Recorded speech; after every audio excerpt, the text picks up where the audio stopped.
బాల్యచేష్ట అని మనం సరిపెట్టుకున్న అవతల వాళ్ళు సరిపెట్టుకోవాలి. ఇది అక్కడ భీముడి వల్ల కలిగినటువంటి బాధకి ఓర్చుకోలేక ఒక రోజున దుర్యోధనుడు వాళ్ళ మేనమైనటువంటి శకుని, తమ్ముడైనటువంటి దుశ్శాసనుడు మొదలైన వాళ్లతో ఆలోచించి ఈ విధంగా అన్నాడు వాళ్ళతోటి. ఉపాంశువధ చేసి మధ్యము మదోద్ధతున్ సంపి నిస్సపత్నముగా ధర్మనందను అశక్తు బంధించి ఏను అపాండవముగా సముద్ర వలయాఖిల క్షోణి మత్కృపాణపటు శక్తి అత్యధిక కీర్తి నయ్యేలెదన్. మామయ్య, తమ్ముళ్ళు, గర్వంతో విజృంభిస్తున్నటువంటి భీముణ్ణి రహస్యంగా చంపేద్దాం. అప్పుడు ధర్మరాజు అశక్తుడైపోతాడు. అటువంటి అశక్తుడైన ధర్మరాజుని చెరసాల్లో పెట్టేద్దాం. శత్రువు అనేవాడు లేకుండా అపాండవంగా, అంటే మిగిలినటువంటి 3 పాండవులను కూడా చంపేసి సమస్త భూమండలాన్ని నా కత్తికి ఎదురు లేకుండా అఖండమైనటువంటి కీర్తితో పరిపాలిస్తాను అన్నాడు. ఇది వాడిలో బాల్యం నుండే మొదలైంది. ఎందుకని? భీముడు చేసినటువంటి బల పరాక్రమ ప్రదర్శన వల్ల వాడిలో మాత్సర్యం పుట్టింది, భీముడి మీద ద్వేషం పుట్టింది, భీముణ్ణి చంపాలి అన్నంత దాకా వెళ్ళిపోయింది అది. ఇక్కడ పాండవులకు బలం, తనకు ప్రబల శత్రువు భీముడు మాత్రమే అని దుర్యోధనుడు భావన. ఎందుకని? ట్రిప్పుకు 10 మందిని 15 మందిని అవలేలగా కొట్టిపడేస్తున్నాడు. కాబట్టి భీముడు బలం ముందు వీళ్ళు సరిపోవటల్లా. అతడిని ప్రత్యక్షంగా ఎదుర్కొని చంపడం సాధ్యపడదు. అందువల్ల భీముణ్ణి రహస్యంగా చంపేసి తనకన్నా పెద్దవాడైన ధర్మరాజుని చెరసాలలో గనక పెడితే ఇక తన్ను ఎదిరించే శత్రువులు ఉండరని, మిగతా వాళ్లతో తానే పెద్ద కాబట్టి, ఎందుకని?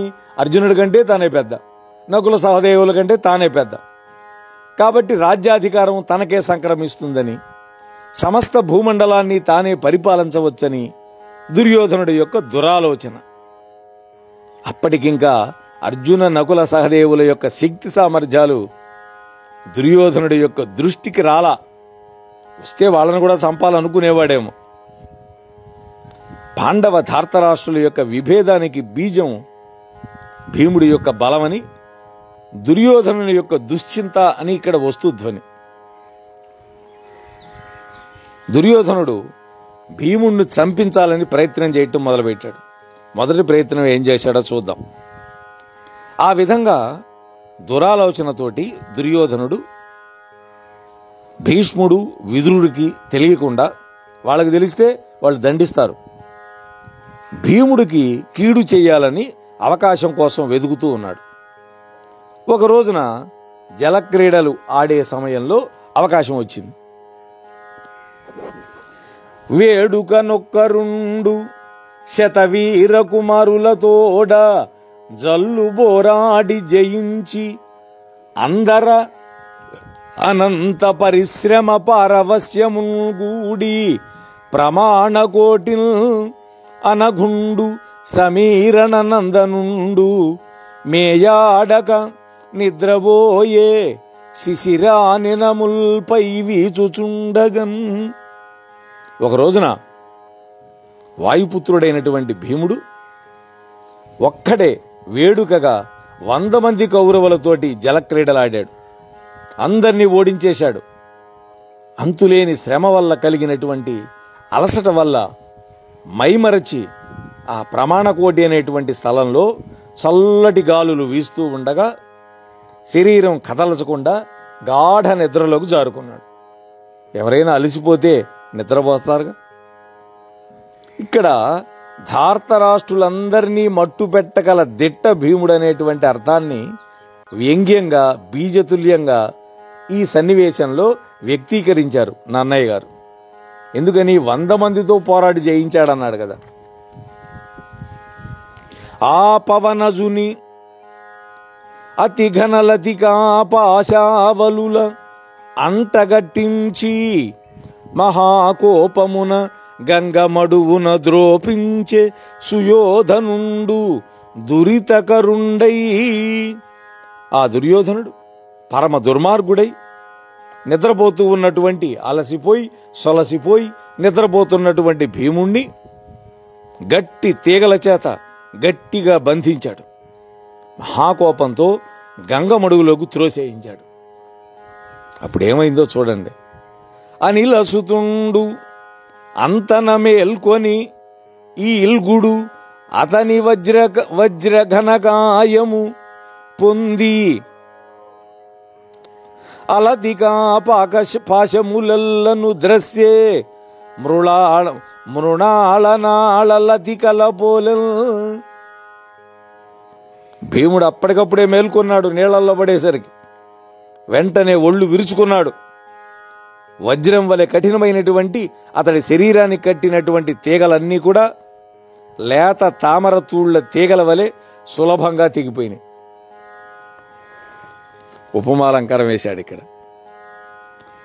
కర్మబంధనములు గ్రక్కున బాయుడు పుణ్యగతికి నెగయు పురుషునట్లు బంధనంబులెల్ల పాయుడు భీముండు నీరిలోనన నుండి నెగయు దెంచే.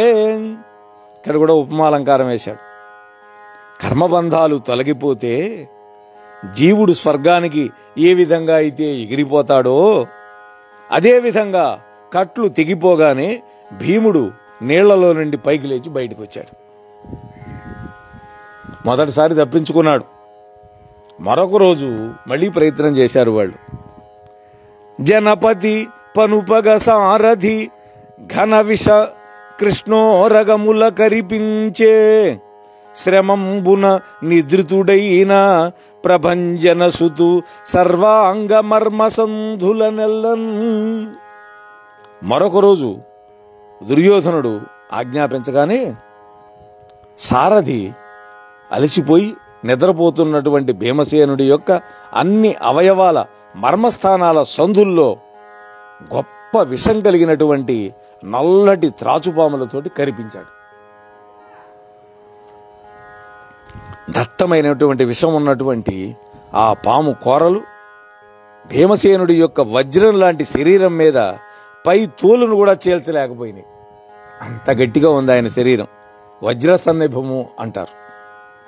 పాపబుద్ధి కలవారి యొక్క పనులు ఎప్పుడూ ఫలించవు. ఇదొక సూక్తి. రోజుల బిడ్డ రాతి మీద పడితేనే రాయి పిండి అయిపోతే అటువంటి వజ్రదేవుణ్ణి మరి పాము యొక్క కోర విరిగిపోకుండా ఉంటుందా? అలఘుబలుండు భీముడును అంతన మేల్కొని అవిశోరగంబుల చరణంబులన్ చెమరి ముక్కన వాతను నెత్తురొల్కగా తలరగ సారధించరచే తాను అపహస్తమునన్ వసుంధరాతలమున త్రిళ్ళే సారథియు తక్షణమాత్రాన ముక్త జీవుడై. మహాబలవంతుడైనటువంటి ఆ భీమసేనుడు వెంటనే మేల్కొన్నాడు. ఆ పాములన్నిటినీ కూడా కాళ్లతో రాచి చంపేశాడు. ముక్కుల్లో నోట్లో నెత్తురు కారేటట్టు సారథిని ఎడంచేత్తో కొట్టాడు. ఆ దెబ్బలకి సారథి ఆ క్షణంలోనే చచ్చి నేల మీద పడిపోయాడు. ఇంకొక రోజు ఎవ్వరికీ తెలియకుండా దుర్యోధనుడు ధర్మాన్ని గురించి ఆలోచించకుండా కోపంతో విషాన్ని అన్నంలో కలిపి భీముడికి పెట్టించాడు.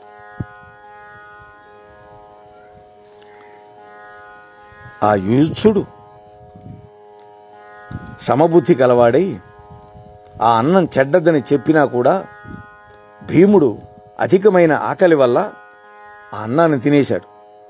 యుయుత్సుడు చెప్పాడు, అన్నయ్య భీమా, ఆ అన్నంలో విషం కలిపాడు దుర్యోధనుడు అని చెప్పినా కూడా ఆకలి కావటం వల్ల ఆ అన్నాన్ని తినిపారేశాడు. అది అతనికి జీర్ణమై అమృతం వంటిది అయిపోయింది. చూడండి, అది ఆయన యొక్క అరుగుదల శక్తి. అందుకనే భీముణ్ణి వృకోదరుడు అంటారు. వృకం అంటే తోడేలు.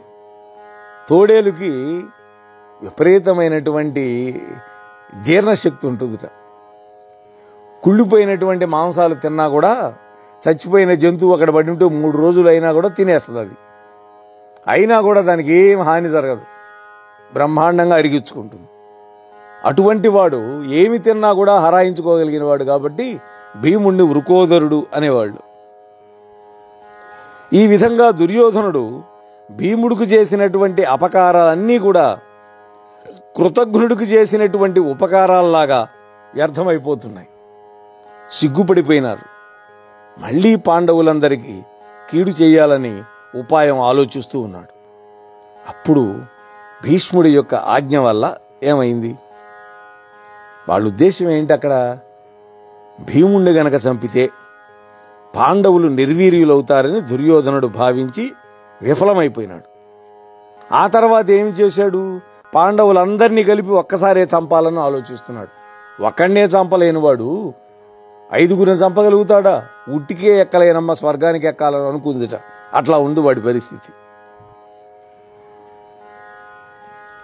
విలు విద్య కరచుచుండిరి బలయుతులు కుమారకులు ద్రోణాచార్యులతోడ కలసి ఒక్కట అలఘు పరాక్రమ సమేతులు అధిక స్పర్ధన్.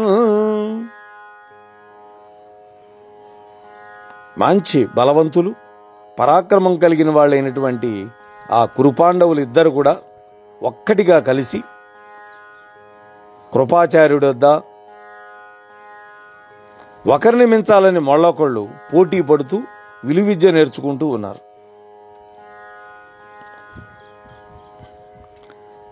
స్పర్ధయా వర్ధతే విద్య అని కదా పండితోక్తి. విలువిద్యని కురుకుమారులు ఒకళ్ళని మరొకరు మెంచాలనేటువంటి స్పర్ధతో నేర్చుకుంటున్నారు. స్పర్ధ ఉంటేనే విద్య రాణిస్తుంది, కానీ ఆ స్పర్ధ ఈర్ష్యగా మారకూడదు. ఇది ఒక్కటే అని చెప్పగానే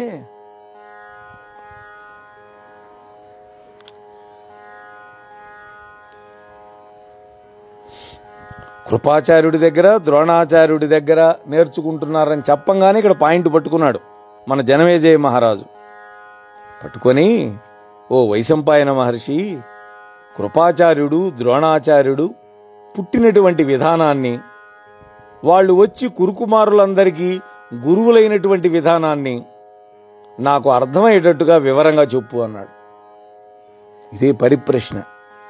అటువంటి చక్కటి ప్రశ్నల వల్ల కథ విస్తారంగా వస్తుంటుందన్నమాట. మొట్టమొదటగా కృపాచార్యుడి యొక్క జన్మ వృత్తాంతం చెబుతున్నాడు. జనమేజయ మహారాజా, పూర్వం గౌతముడైనటువంటి పేరు గల మహామునికి శరద్వంతుడైనటువంటి మహాత్ముడు గొప్ప తేజస్సుతో బాణ సమూహంతో పుట్టి వేదాలు చదవటానికి ఇష్టపడకుండా అతి భయంకరమైనటువంటి తపస్సు చేసి బ్రాహ్మణోత్తములు వేదాలు చదివే విధంగా తాను ధనుర్విద్యని సాధించి ధనుర్వేదాన్ని అభ్యసించి మహానిష్టతో తపస్సు చేస్తూ ఉన్నాడు. గౌతముడైనటువంటి మహర్షి పుత్రుడు శరద్వంతుడు. ఆ శరద్వంతుడు పుట్టడమే బాణాలతో పుట్టాడు. వేదాలు చదవడం ఇష్టపడలా, భయంకరమైన తపస్సు చేశాడు. బ్రాహ్మణోత్తములు ఎట్లయితే వేదాలు చదివే విధంగా తాను ధనుర్వేదాన్ని సాధించాడు. మహానిష్టతో తపస్సు చేస్తూ ఉంటే దేవేంద్రుడు అది తెలుసుకొని భయపడిపోయాడు.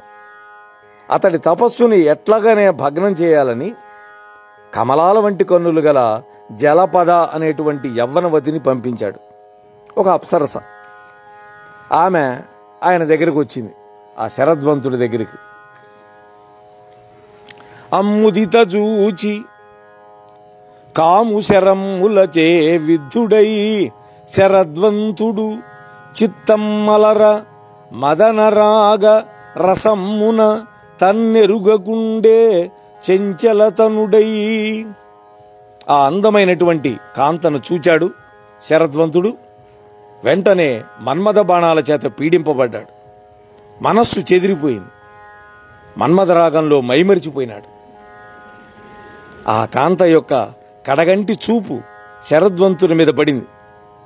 వెంటనే అతడు మన్మథరాగ పరవశుడై ఉండడం వల్ల అతడి చేతిలో ఉన్నటువంటి ధనుర్బాణాలతో పాటుగా వీర్యం కూడా పతనమైంది.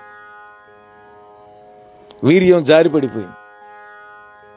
దానిని తెలుసుకున్నటువంటి శరద్వంతుడు ఆ ఆశ్రమాన్ని విడిచిపెట్టి వేరొక చోట తపస్సు చేసుకుంటూ ఉన్నాడు. ఆయన యొక్క వీర్యం ఒక రెల్లు గంటలో 2 భాగాలుగా పడింది, 2 చుక్కలుగా పడింది. ఒక రెల్లు గంటలో దాని నుండి ఒక కొడుకు ఒక కూతురు పుట్టారు. తర్వాత ఒక రోజున శంతన మహారాజు వేటకొచ్చాడు అడవికి. అతడి సైనికుల్లో ఒకడు ఆ రెల్లు దుబ్బుల్లో ఉన్నటువంటి పిల్లలను, అక్కడే పడి ఉన్నటువంటి ధనుర్బాణాలని, జింక చర్మాన్ని చూచి వీళ్ళెవరో ఒక ధనుర్వేద పండితుడైనటువంటి బ్రాహ్మణుడి యొక్క సంతానం అని ఆలోచించి వెంటనే శంతన మహారాజుకు చూపించాడు ఆ భటుడు. ఆయన వాళ్ళని తీసుకొని కృపతో పెంచటం వల్ల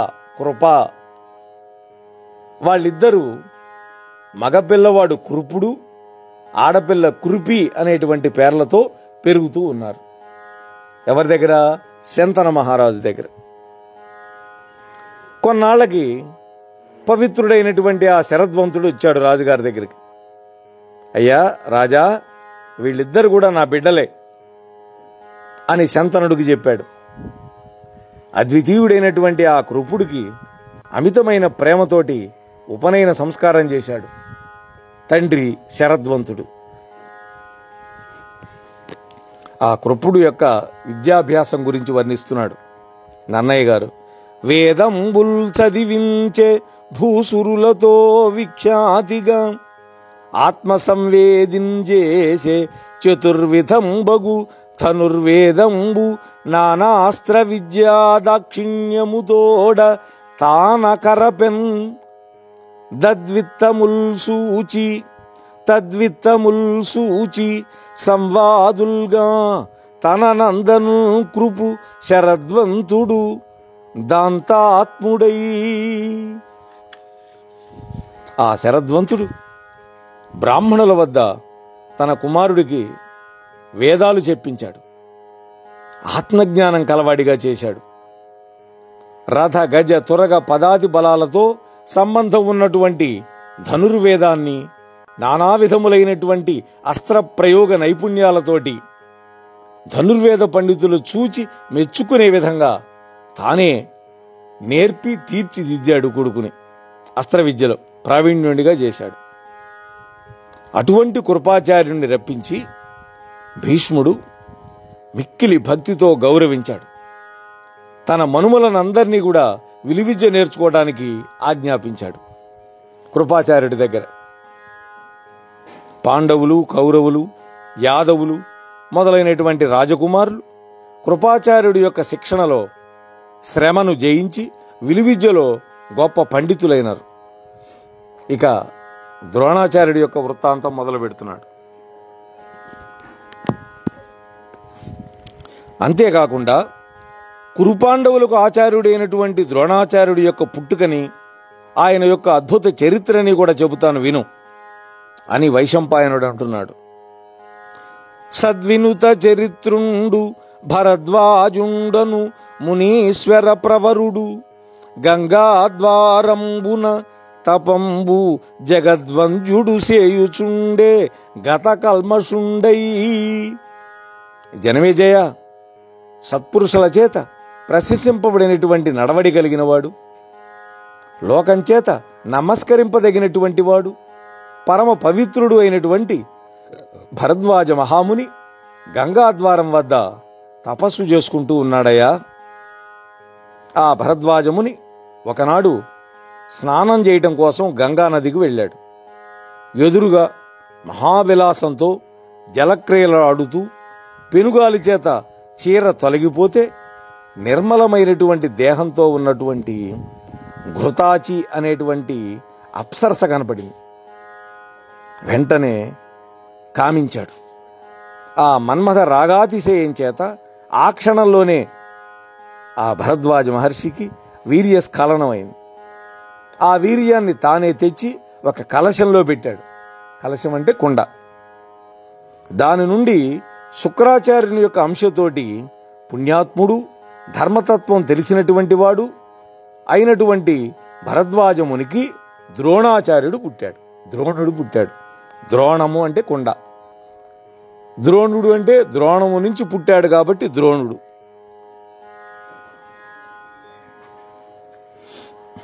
ఆ పరిస్థితుల్లో వీర్యాన్ని తెచ్చి ఒక ద్రోణంలో సంగ్రహించాడు అనడం కంటే స్నానార్థమై వెళ్ళిన ద్రోణుడు చేతి ద్రోణంలో సంగ్రహించాడనడం ఎక్కువ సమంజసంగా ఉంటుంది.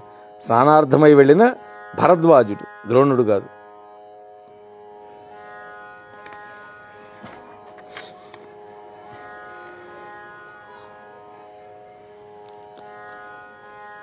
భరద్వాజ మహర్షి యొక్క స్నేహితుడైనటువంటి పృషతుడు అనేటువంటి పాంచాల దేశపు రాజు మహాభయంకరమైన తపస్సు చేస్తూ ఒకరోజు తన సమీపంలో వసంత కుసుమాలను కోస్తున్నటువంటి మేనక అనేటువంటి అప్సరసను చూచాడు.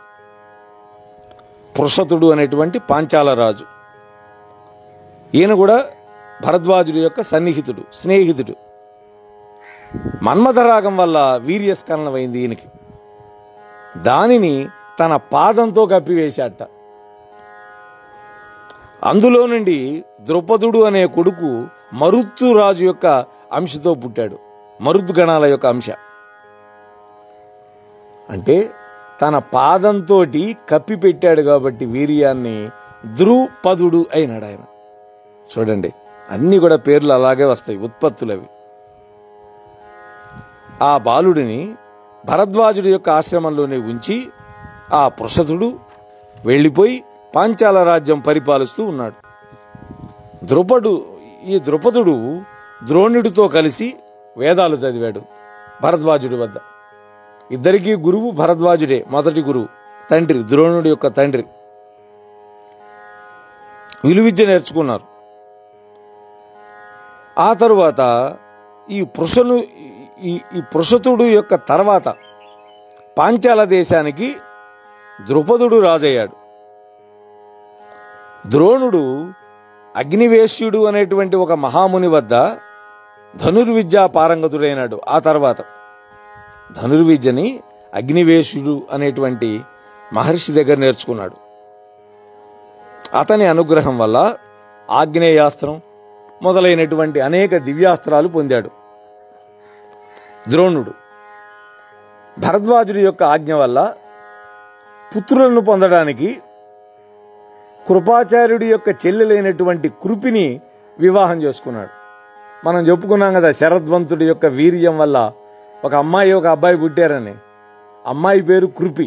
ఆ కృపిని ఈ ద్రోణాచార్యుడు పెళ్లి చేసుకున్నాడు తండ్రి యొక్క ఆజ్ఞ వల్ల. ఆమె వల్ల అశ్వత్థామ అనేటువంటి కొడుకును కన్నాడు. ఒకనాడు అనవరతము బ్రాహ్మణులకు తనియగధనమిచ్చు జామదగ్నుడు రాముండను జనవాద పరంపర విని అరిగెను వానికడకు విత్తాపేక్షం. ఈ ద్రోణుడి దగ్గర డబ్బు లేదు, భార్య ఉంది, పిల్లవాడున్నాడు, వాళ్ళను పోషించాలి కదా. అందువల్ల ఎల్లప్పుడూ బ్రాహ్మణులకు తృప్తి కలిగే విధంగా జమదగ్ని కుమారుడైనటువంటి పరశురాముడు ధనం దానం చేస్తున్నాడని అందరూ అనుకుంటుంటే విన్నాడు. ఆ పరశురాముడి దగ్గరికి ధనాపేక్షతో వెళ్ళాడు. వెళ్ళి మహేంద్ర పర్వతం మీద ఘోరమైన తపస్సు చేస్తూ ఉన్నాడు ఆ పరశురామ ప్రభు. అటువంటి పరశురాముడి దగ్గరికి వెళ్ళి ఆయన్ని దర్శించి మంచి వినయంతో ఈ విధంగా అన్నాడు, మహాత్మా, నేను భరద్వాజుడి యొక్క కుమారుడైనటువంటి ద్రోణుణ్ణి. ధనం ఆశించి మీ దగ్గరకు వచ్చాను అని అన్నాడు. అప్పుడు పరశురాముడు ఈ విధంగా బదులు చెప్పాడు. కలధనమెల్ల ముందర జగన్నుత విప్రులకిచ్చి వార్ధిమేఖల నిఖిలోర్వియంతయు కశ్యపుడన్ మునికిచ్చితిన్ శరంబులును శరీర శస్త్రములు బొల్పుగనున్నవి వీనిలోన నీవలసిన వస్తువుల్ కొను ధ్రువంబుగా నిచ్చెదనీకు నావుడు. నాయనా ద్రోణ, లోకం చేత కీర్తింపబడేటువంటి మహాత్మా, నేను నా దగ్గర ఉన్న ధనమంతా కూడా ఇంతకు ముందే బ్రాహ్మణులకు ఇచ్చేశాను. సముద్రమే వడ్డాణంగా చుట్టినటువంటి భూమినంతటిని కూడా కశ్యప మహర్షికి దానం చేసేశాను. ఇక నా దగ్గర శస్త్రాస్త్రాలు, శరీరం మాత్రమే మిగిలి ఉన్నాయి. నా శరీరం ఉంది, నా దగ్గర శస్త్రాలు, అస్త్రాలు ఉన్నాయి. వీటిల్లో నీకు కావలసిన వాటిని తీసుకో, తప్పకుండా ఇస్తానన్నాడు. అంటే అవసరమైతే తన శరీరం కూడా ఇచ్చేస్తానన్నాడు. అది మహాత్ముడైనటువంటి పరశురాముడి యొక్క వైభవం. అప్పుడు ద్రోణుడు అన్నాడు, మహాత్మా, ధనములలో నత్యుత్తమ ధనములు శస్త్రాస్త్రములు ముదంబున వీనింగొని కృతకృత్యుడనగుదును జననుత నా కొసగుమా అస్త్రశస్త్రచయంబుల్. మహాత్మా, ఓ పరశురామ, ధనాలలో మిక్కిలి మేలైనటువంటి ధనాలు శస్త్రాస్త్రాలు అని అంటారు పెద్దలు. కాబట్టి సంతోషంతో నేను వీటిని తీసుకొని కృతార్థుణ్ణవుతాను. కాబట్టి ఈ శస్త్రాస్త్ర సమూహాన్ని నాకు దానం చేయండి అన్నాడు. అని పరశురాముడి చేత దివ్యమైన అస్త్రాలను వాటి యొక్క ప్రయోగ మర్మాలతోటి ఉపసంహార మంత్రాలతో కూడా పొందాడు. విలువిద్యను అభ్యసించి ధనాన్ని కోరి తన చిన్ననాటి స్నేహితుడైనటువంటి ద్రుపదుడి దగ్గరికి వెళ్ళాడు. ఎందుకు వెళ్ళవలసి వచ్చిందిట? ఒకరోజు అశ్వత్థామ పాలు కావాలి పాలు కావాలని ఏడుస్తున్నట్టు. ఆ పిల్లవాడికి పాలు ఇవ్వడానికి వాళ్ళ దగ్గర ఒక్క గోవు కూడా లేదు. ఎంతో దుఃఖించింది ఆమె భార్య. భర్తతో చెప్పింది, మీ బాల్యమిత్రుడు కదా, మీరు కలిసి చదువుకున్నారు కదా ద్రుపద మహారాజు, ఆయన దగ్గరకు వెళ్ళండి, తప్పనిసరిగా మీకు కావలసింది చేస్తాడు అని భార్య ప్రోత్సహిస్తే, అలనాడు కుచేలుణ్ణి ఏ విధంగా అయితే ఆయన యొక్క భార్య ప్రోత్సహిస్తే వెళ్ళాడో కృష్ణ పరమాత్మ దగ్గరికి, ఆ విధంగానే ద్రుపద మహారాజు దగ్గరికి వెళ్ళాడు. ఆయన సభలో ఉన్నాడు. హే ద్రుపద, నేను నీ బాల్యమిత్రుణ్ణి, నీతో కలిసి చదువుకున్నాను, తెలుసు కదా అన్నాడు. అని స్నేహపూర్వకంగా మాట్లాడాడు. కానీ ద్రుపదుడు ఆ మాటలను సహించలేకపోయాడు. ఎందుకని? కొంతమంది స్నేహధర్మాన్ని పాటిస్తారు. ఎంత పెద్ద పదవిలో ఉన్నా కూడా. కృష్ణుడు, కుచేలుడు చాలా పేద బ్రాహ్మణుడు. చింకిపోయిన గుడ్డలు, కంపు కొట్టే గుడ్డలు, వాసన వచ్చే చెమట పట్టిన శరీరంతో వచ్చాడు. అటువంటి వాణ్ణి ఆలింగనం చేసుకొని తాను తన భార్య రుక్మిణీదేవితో శయనించేటటువంటి అద్భుతమైనటువంటి హంసతూలిక తల్పం మీద కూర్చోబెట్టాడు. ఆయన పాదాలను బంగారపు పళ్ళెంలో పెట్టి భార్య నీళ్లు పోస్తూ ఉండా కడిగి ఆ నీళ్లను శిరస్సు మీద తాను జల్లుకొని భార్యలందరికీ చల్లాడు. అది ఆయన పరమ వైభవం. కృష్ణుడంటే బ్రాహ్మణ భక్తుడాయన. కానీ ద్రుపదుడు అలా చేయలే. సహించలేక కోపం వచ్చి, కొలదియరుంగక ఇట్టి పలుకుల్ పలుకంతగుగాదు నాకనల్ పలుగుదనంబునన్ పలుక పాడియే నీ సఖినంచు పేద విప్రులకు దారుణీశులకు పోలగ సఖ్యము సంభవించునే పలుకగ వేగ పొమ్మకట పారుడు సంగడి కాడేయందున. ఇది ఆయన అహంభావానికి తార్కాణం, ద్రుపదుడి యొక్క అహంభావం. మన ఇద్దరి యొక్క అంతరం తెలియకుండా నాకు ఈ విధంగా మాట్లాడడం తగుతుందా అని అనుకోకుండా, ఆలోచించకుండా నన్ను నీ స్నేహితుడిని చెప్పడం న్యాయంగా ఉందయ్యా? పేద బ్రాహ్మణులకి, మహారాజులకి స్నేహం ఎట్లా సాధ్యపడుతుంది? కాబట్టి మారు మాట్లాడకుండా వెళ్ళిపో. అయ్యో, అసలు బ్రాహ్మణుడు ఎక్కడైనా చిలికాడవుతాడా? ఎంత ఘోరంగా మాట్లాడాడు చూడండి.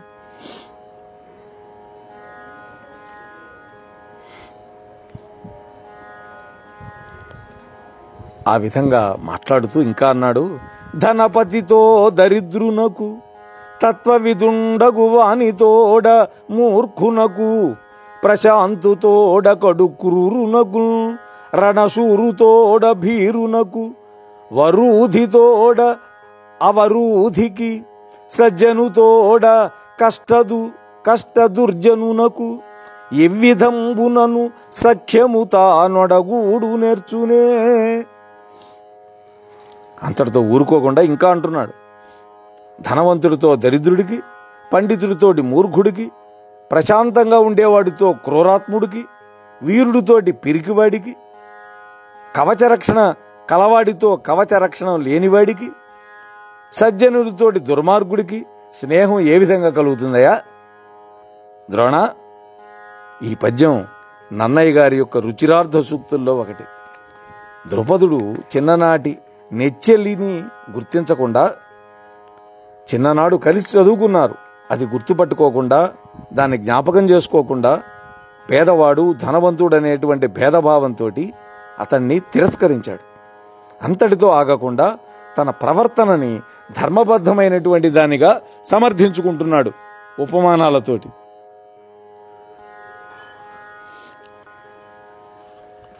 అంతటితో ఆగకుండా అసలు బ్రాహ్మణుడు స్నేహం చేయడానికి తగినవాడా అని అధిక్షేపించాడు. ఇది అతని వర్ణాన్ని, స్వభావాన్ని నిందించేటటువంటి వాక్యం. వర్ణం అంటే ఏంటి? ఇక్కడ కులం అని.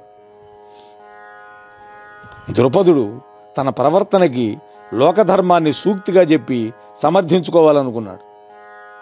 ఇందులో పేర్కొన్నటువంటి పోలికల వల్ల ద్రుపదుడు తనను ధనపతిగా, తత్వవేత్తగా, ప్రశాంతుడిగా, రణశూరుడిగా, సురక్షితుడిగా, ఉత్తముడిగా చెప్పుకొని ఆత్మ ప్రశంస చేసుకున్నాడు, తను తాను పొగుడుకున్నాడు.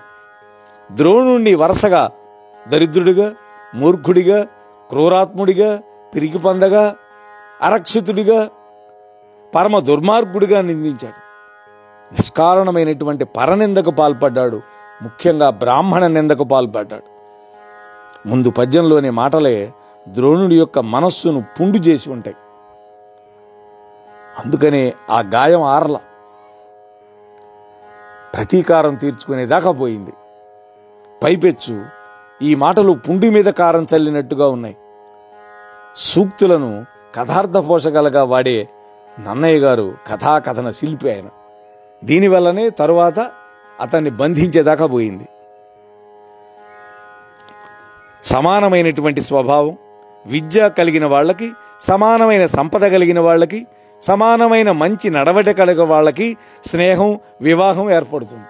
అందుకనే వియ్యమైన కయ్యమైన సమ ఉజ్జీలతో ఉండాలంటారు కదా. కానీ సమానులు కాని వాళ్ళకి అవి ఏర్పడతాయా? అంతేకాదు అని ఇంకా అనేక రకాలుగా మాట్లాడాడు.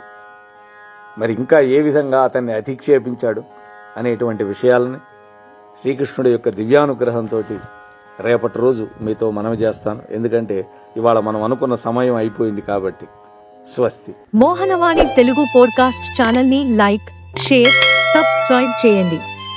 ప్రక్కనున్న గంటను మ్రోగించండి.